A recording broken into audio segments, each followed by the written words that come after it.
Zamestnankyne úradu práce, ste na tréningu prezentačné zručnosti, máme sekvencia úvodné aktivity a potrebujeme si vyčleniť, aby sme sa bavili iba o veciach, o ktorých sa potrebujeme baviť. Samozrejme, že vy ste naladené, takže sa potrebujete vynadávať na celú organizačnú štruktúru, politické zmeny a tak ďalej. Hej?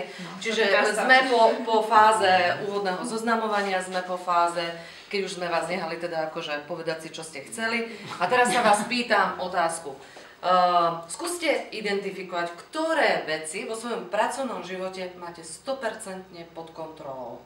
Čiže to je ten prvý papierik, na ktorý píšete. A poprosím vás, nehovorte nahlas. Nehovorte nahlas, každý sám za seba. Stačí 3-4 veci, ktoré máte 100% vo svojom pracovnom živote pod kontrolou. Takže poďme do práce, vžite sa do situácie, dobre?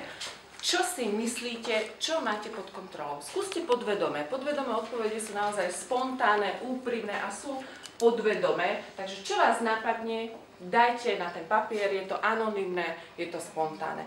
Čo si myslíte, čo máte vo svojom živote 100% pod kontrolou? Odpracovaný čas.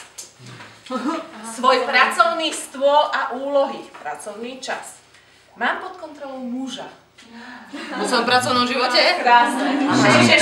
Šéf je manžel.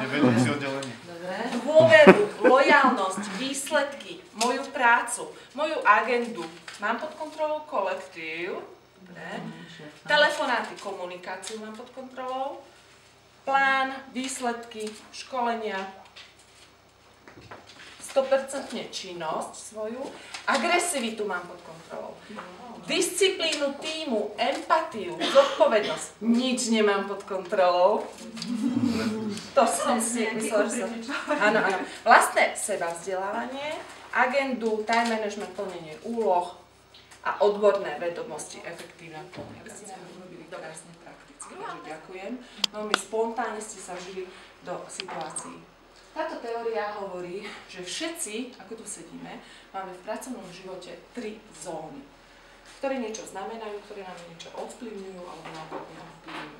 Prvá zóna sa volá zóna kontroly.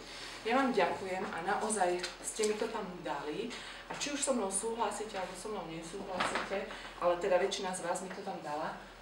To, čo dokážem v pracovnom živote mať pod kontrolou, je moje správanie, moja komunikácia, moja pracovná náplň. Súhlasíte? Áno. A teraz mi oponujte. Dokážete mať 100% v práci pod kontrolou svoju náladu?